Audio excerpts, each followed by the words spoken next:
Então, boa noite novamente, né? Boa noite, professora. Hoje nós vamos falar Ai, caramba! de método contraceptivo para adolescentes. Pra nós. Para vocês mesmo, né? Para vocês, Pra professora também, né? Você já é velha? uma adolescente madura, né? Eterno, né? Adolescente. Como que eu passo aqui esse filme? Professora? Né? Nem entendi as coisas. Você nem contraceptiva nada. Foi. Cara, eu vou fazer até uma vez que eu nem. Passei? Gente, Achei que era 24. Eu não vi, né? Como é 22? todo mundo já viu falar, hoje em dia não tem quem não saiba, né? De método contraceptivo. Todo mundo conhece. Depois eu vou mostrar para vocês o que eu trouxe aqui. A camisinha feminina, a camisinha masculina, o DIU, né? Eu tenho tudo lá em casa. Eu trouxe aqui, depois eu vou falar. Né? Então, esse processo é um processo evolutivo, né? Que se inicia no nascimento e vai por uma vida toda, né? Principalmente na adolescência. Mas é na adolescência que vem as curiosidades, afloram os hormônios, né? E a gente fica mais interessada, né? Começam a surgir as mamas na mulher, né? Os pelos e o libido começa, né? Os hormônios fazem com que o nosso libido aumente. Isso é para homem, para mulher, né? Agora, o que a gente quer falar é que com o adolescente a gente tem que ter muito cuidado, muito carinho em falar, porque teve épocas que tudo era pecado e proibido. Agora não, agora tudo é livre. Mas a gente tem que saber até onde vai essa liberdade, né? Porque engravidar com 12 anos, com 13 anos, é muito difícil. Porque são crianças gerando crianças e quem vai cuidar são os avós, né? Então a gente tem que saber como educar esses adolescentes, né? Quando um adolescente procura o serviço de saúde, que nós já vimos aulas anteriores, que é um serviço multidisciplinar, né?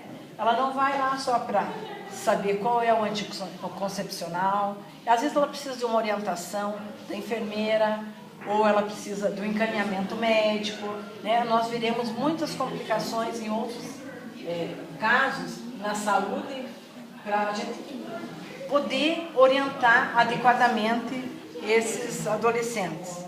Eu não sei o que passa aqui.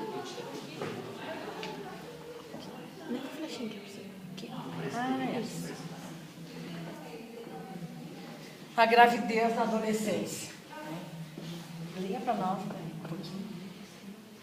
A gravidez na adolescência, que pode ocorrer frequentemente como um exercício da sexualidade, geralmente está associada às especificidades desta faixa etária e tem como processo, na maioria das vezes, um não planejamento ou descuido por falta de informação.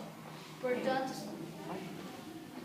sua prevenção torna-se fator importante para a diminuição dos riscos e para que os adolescentes possam vivenciar sua sexualidade de forma saudável. Trata-se de um trabalho complexo que exige o compromisso profissional e parcerias entre orientação, assistência e setores da sociedade, incluindo políticas públicas, família, escola, saúde e governo. Tudo o que ela leu, a gente sabe no dia a dia, né? Uma gestação que não é prevista, que não é planejada, ainda com pouca idade, né? Agora mesmo que nós comentamos há pouco, essa menina de 16 anos que faleceu por não ter feito um pré-natal correto, né? Então, isso ocorre muito na adolescência. É por medo, por falta de orientação, que às vezes mesmo a pessoa, tudo é novo, né? Principalmente quando a gente é mãe pela primeira vez, é tudo novo. É normal a gente sentir um medo, mas não saber que cuidados devemos tomar e por onde devemos percorrer com o pré-natal correto, o que comemos, né? Como lidamos com essa gravidez. Então, o dia a dia, para a mãe novinha, adolescente, gestante, é difícil. Não só para as tão jovens, mas para toda mãe, né? Às vezes é uma gestação gemelar. A gente sempre fica pensando como vai ser até lá, né? Então, a gente tem que ter orientação a melhor coisa é nos orientarmos e orientar quem precisa de cuidados, né? Quem que ele é alto? A incidência de gestação nessa faixa etária continua aumentando, principalmente abaixo dos 15 anos. Apesar da difusão do conhecimento teórico em vários países, as estatísticas demonstram a não utilização ou uso incorreto do método contraceptivo, principalmente nas primeiras relações sexuais. Os fatores intrínsecos característicos dessa faixa etária, como o sentimento mágico de invulnerabilidade, isso não vai acontecer comigo, ou a necessidade inconsciente de testar os próprios limites, saber que meu corpo funciona e posso ser mãe, dificultam o trabalho preventivo, sendo necessário atuar nas mudanças de comportamento e nas influências culturais, que impedem a informação e a disseminação dos programas de educação e saúde, principalmente em relação à sexualidade e ao correto uso dos contraceptivos e preservativos. Então é muito importante, tudo que ela leu, não é porque nós todas desejamos, principalmente a mulher, ser mãe, mas não é com 12, 13 anos, né? Então, o uso correto do contraceptivo, saber como usa, o que interfere, o que é bem. Por exemplo, uma pessoa que é diabética ou hipertensa, vai recorrer de contraceptivo de comprimido, via oral, tem outros métodos, né? Porque são 2 pontos. Os preventivos, as camisinhas, tanto masculina como a feminina, o que preconiza? Evitar doenças, né? Mas para evitar gravidez, não é a hora, às vezes, de ter um filho, a gente recorre ao anticoncepcional, ao DIU, a injeção. Tem outros, né, contraceptivos, os hormonais, né, os injetáveis. E o DIU é um contraceptivo muito bom, porque ele não tem efeito colateral. Né? A pessoa fica ficava 5 anos, depois ficava 10. Acontece gestações que engravidam com o DIU, né? Mas por que isso? Porque cada vez, né?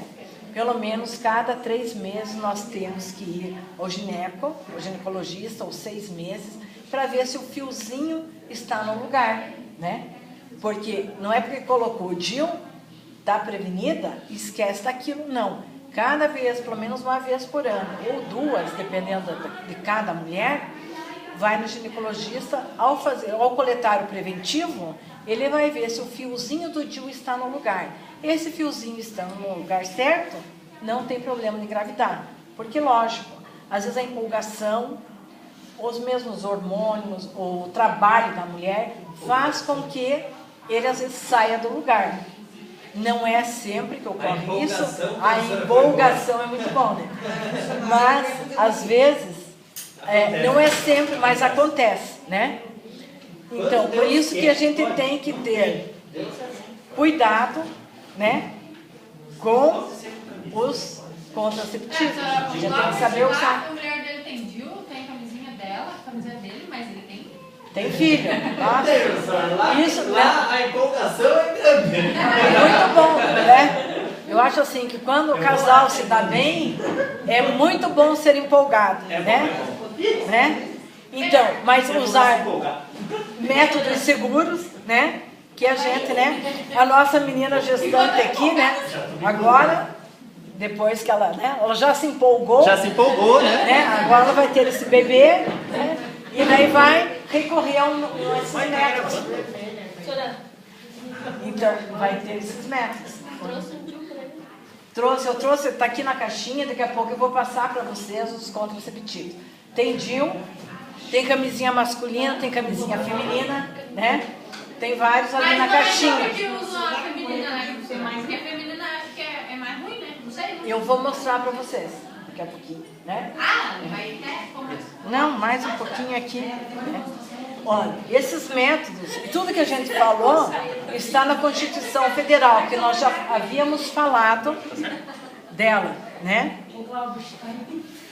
A Constituição Federal e o Estatuto da Criança e do Adolescente, o ECA, garante um planejamento familiar a todo cidadão, né?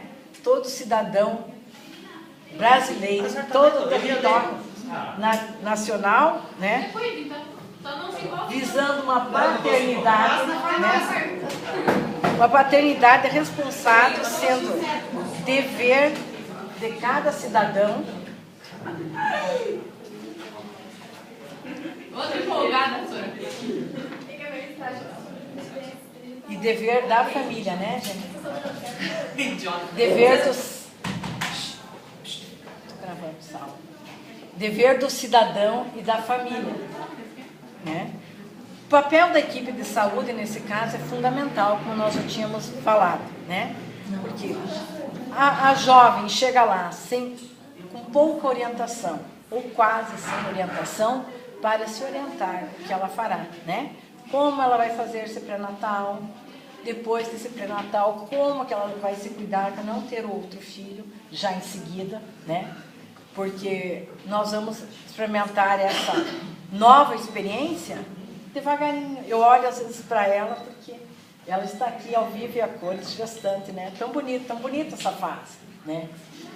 E ela é uma jovem adolescente madura, né? Mas a gente está falando aqui dos adolescentes de 12, 13, que às vezes não tem nem maturidade e pouco conhecimento, ou quase não conhecimento. E é o que a gente vê muito, né? Tem muito adolescente tendo... Mas tem os que não sabem nada mesmo. Nada. Por isso mesmo que nós, profissionais da saúde, estamos aqui cada vez melhores e mais aptos a fazer essas orientações, né? Como eu disse, o papel da equipe de saúde é fundamental nesse contexto. E todos os profissionais devem ser conscientizados sobre os cuidados, né, e a importância da participação no processo de prevenção, de preventivo assistencial, né? Vocês perguntaram alguma coisa? A menina só queria saber, mas ela já viu. Critérios clínicos de elegibilidade para o método anticoncepcional foram definidos pela Organização Mundial da Saúde, baseando-se em senso profissional e de evidência científica. Devem ser utilizados para orientar o processo de escolha do método anticoncepcional. Como eu comentei, depois vou passar a camisinha feminina, masculina, o DIU, para vocês terem uma noção. Muitos não conhecem o que é o DIU, né? Uns já Professora, mas quais são as conhecem. complicações do DIU? Porque minha mãe, o DIU, ele tem aqueles negocinhos, né? É 2 araminhos, né? 4. Então ele coloca lá dentro do útero e fica um fiozinho para fora. E esse fiozinho que ele pegou e ficou na mãe, a hora que o dia que ela foi tirar para engravidar, o médico falou que ela podia engravidar por causa desse fiozinho que ficou. Mas não extraiu o DIU dela, ele não puxou? Não sei o que aconteceu. Porque esse cada vez, 2 vezes por ano, 1 vez por ano, a mulher vai no ginecologista fazer coletar o preventivo, né? E esse fiozinho tem que estar no meio. E o médico sempre deixa ele no meio do útero, né? Vê se está colocado certinho o DIU e esse fiozinho tem que estar certinho. Puxa para tirar ele, para retirar ele do colo, né? Professora, Nossa. tem pessoas que tomam comprimido dia sim, dia não, daí depois fica uma semana sem tomar, e depois toma tudo junto, Não faz efeito, né? não tem aderência nenhuma. Porque depois, esse erro de tomar o anticoncepcional errado, acontece que às vezes não querem o filho, mas aí recorrem à pílula do dia seguinte, né? E eu acho errado, porque como tem, mas eu particularmente, né, cada um sabe de sua cabeça. Mas acontece que pode já estar um óvulo, né? Então, tem o DIU, que você pode colocar tranquilamente. Tem os injetáveis por 3 meses que você pode tomar. Tem mensal e tem trimestral. Tem para quem esquece o comprimido todo dia, pode usar o injetável, né? Mas isso é para evitar filho. Agora, para prevenir doenças, tem outros preservativos, né? Que é a camisinha masculina e a feminina. Então, a gente pensa que quando está tendo relação sexual, só evitar filho, A gente tem que prevenir doenças, né? Porque tem Não, mas eu pessoas tenho- que vem o filho e ainda vem uma doença indesejável, uma DST, e daí, né? Eu tenho uma prima que ela tem 4 filhos.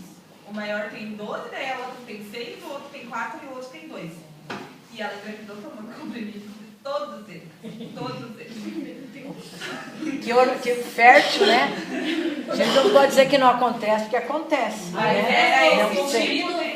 esse tipo de tomada. Dia sim, dia não. Pois é, mas um dia- 9 horas da manhã, outro dia 1 hora da tarde. É, Daí então, passava uma semana sem tomar. não tomava fazia 5. ciclo nenhum. E daí, na hora que está fértil, no dia mais fértil, talvez seja esse dia que foi aí, que a empolgação foi, né? Vai lá e Ó. dá pra sair assim. Aqui nós temos 4 categorias para classificar os métodos contraceptivos. Ó, categoria 1, o método pode ser usado sem restrição. Nós veremos na frente o que é essa categoria 1. Categoria 2, o método pode ser usado, as vantagens geralmente superam os possíveis ou comprovados riscos. Se o método for escolhido, é importante acompanhar ao longo. A categoria 3. Na 3, né, no caso nós estamos falando de gestações, métodos anticoncepcionais para adolescentes.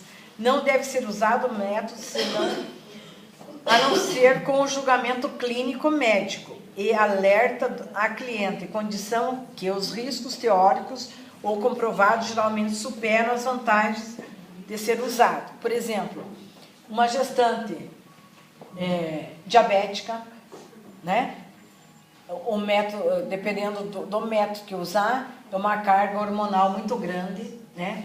A gente vai ver vários casos de pessoas cardíacas, diabéticas, epiléticas, anêmicas. Então, temos que ter conhecimento para ver que método nós usamos, né? A categoria 4, o método não deve ser usado, pois apresenta risco inaceitável. Tem métodos que seria, né? Que vai ser só mesmo a camisinha, não pode tomar nada hormonal, nada injetável, porque os injetáveis, eu trabalhei na clínica das crianças, da mulher, tem pessoas que usam anos, ficam anos sem menstruar. Depende do organismo de cada um, por isso que a mulher tem que se conhecer. Anos. Lá não são todos, mas vários casos eu vivenciei que tomar por 3, 4 anos, daí resolve, eu troco de marido, sei lá o que acontece, resolve ter um filho, né? Param de fazer aquela medicação. Isso eu via mais isso nas injetáveis. Ou não menstrua por um bom tempo, ou tem hemorragia. Não leva um bom tempo para organizar esse ciclo, sabe? Para os hormônios se acentuarem, para depois partir para uma gravidez. Ou vi casos também que não cessava hemorragia e já estava em fase de menopausa com hemorragia. Então, nessa fase de menopausa com hemorragia, falta frequente de ir ao médico, a gente tem que tomar atenção.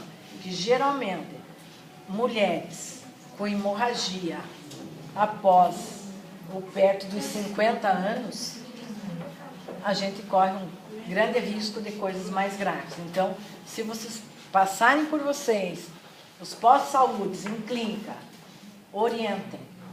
Preventivo, todo ano. Teve relação com 12 anos, com 11 anos, dali para frente, preventivo sempre, né?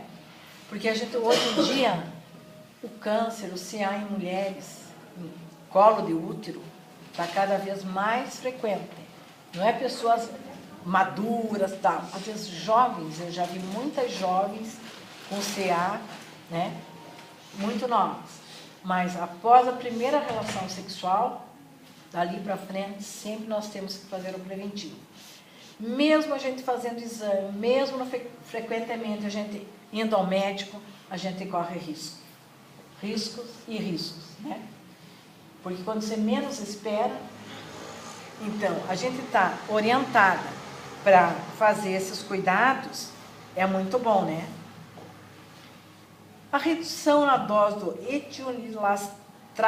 etiolestradiol, que é um hormônio, o desenvolvimento de novos progestágenos e várias vias de administração, inclusive a injetável. Esses nomes aqui que eu me enrolei até para falar. Mas eu acho que o hormônio injetável, eu acho ele mais forte. Por exemplo, quando não se dá bem, né, com aquele organismo daquela mulher. Tem mulheres que tomam uma pílula e se dão bem uma vida inteira, anos tomando a mesma coisa, né? Tem pessoas que o injetável, eu acho ele bem mais forte. É mais cômodo para a mulher, porque esquece, porque não toma, não tomou hoje, tomou ontem, e como ela comentou, ele toma 5, errado, 1 e 5 vai fazer o mesmo efeito. Esses 5 só vão aumentar a carga hormonal, mas naquela hora ali, né, se engravidou, por descuido, como alguém falou, que ela mesmo, né, que a prima engravidou, então, porque está daí no dia fértil, né, dia fértil, que não dá para olhar para o marido que já engravida, então, certo, foi uma dessas horas que não funcionou, né. Olha, aqui nós vamos falar sobre umas situações clínicas, sobre as pessoas que, visando auxiliar a prática e atendimento às adolescentes, estão resumidas a seguir algumas situações clínicas mais comuns nos ambulatórios de adolescentes, como obesidade, né, diabetes, hipertensão arterial, que a gente pensa que jovem não tem hipertensão e está tendo muito, né? Lúpus, né? Tem o eritematoso sistêmico, que é bem complicado. A cefaleia, que é enxaqueca. Tem pessoas que tomam hormônio, mesmo via oral ou injetável, e tem cefaleia. E é uma dor que não passa, é terrível. A gente enlouquece de dor, né? Aí, marido, a gente não dá atenção para os filhos, a gente não dá atenção nem para a gente, muito menos para o marido chegar perto, porque aquela dor é terrível, é terrível. A depressão e a epilepsia também são agravantes, né? O diabetes mellitus é bem complicado, é uma carga muito grande de hormônio, né? Anemia, a dismenorreia, né? A asma e doenças sexualmente transmissíveis, então, são a interação medicamentosa e os contraceptivos hormonais. Mas só para vocês terem uma ideia, agora eu não sei como é que volta isso aqui. Na flechinha do... Na flechinha do... Achei. Porque eu não tinha olhado. Ó, só para vocês terem, ó.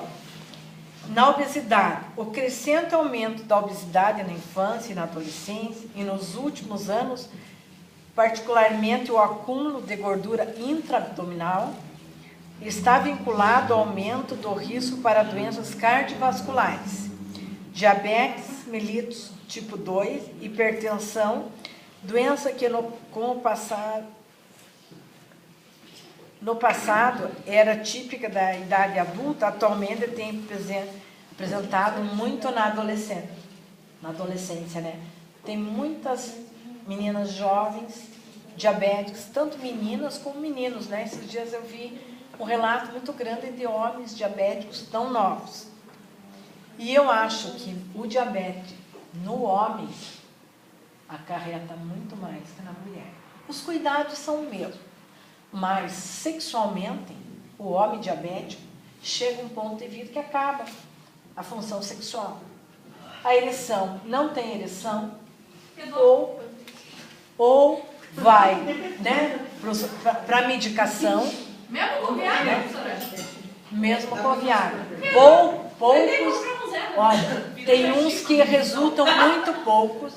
Eu vi muitos, a gente quando passa pelos hospitais, a gente não conta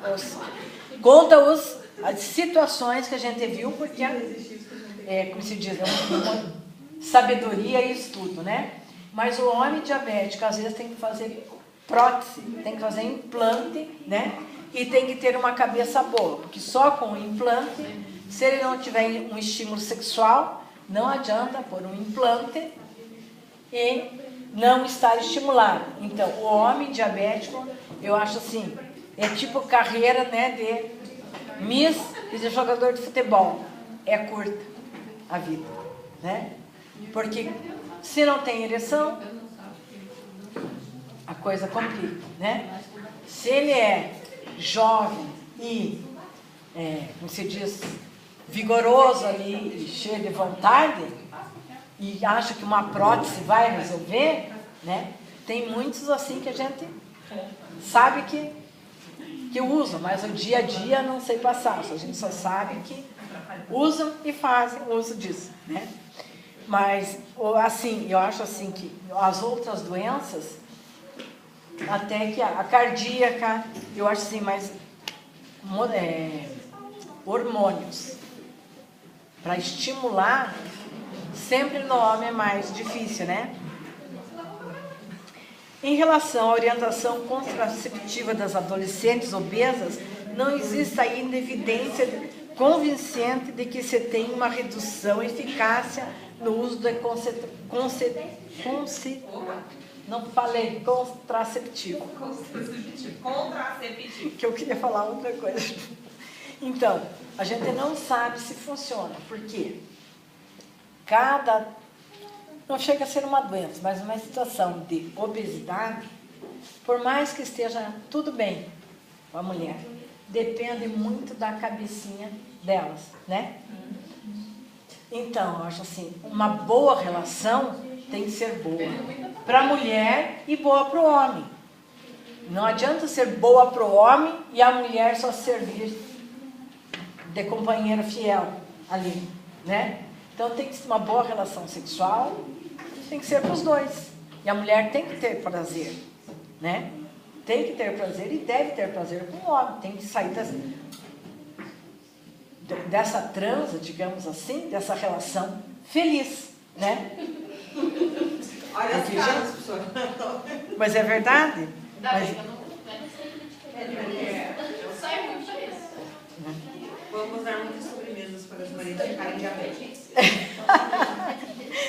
hipertensão arterial. A hipertensão arterial é a principal causa de morte materna. Está na origem de complicações fetais e neonatais, né? Com o aumento da mortalidade neonatal, sendo um fator determinado de risco para a gravidez. Por tudo isso, a anticoncepção para um adolescente hipertenso é muito importante e deve ser de alta eficácia, né? Os anticoncepcionais com estrógeno devem ser evitados sempre que possível devido à elevação da pressão arterial. Porque a gente tem que saber o que a gente toma, que tem medicamentos que elevam mais a pressão arterial. Se a mulher tem pressão arterial, o homem, quando a gente começou a falar do Viagra, de medicamentos, o homem hipertenso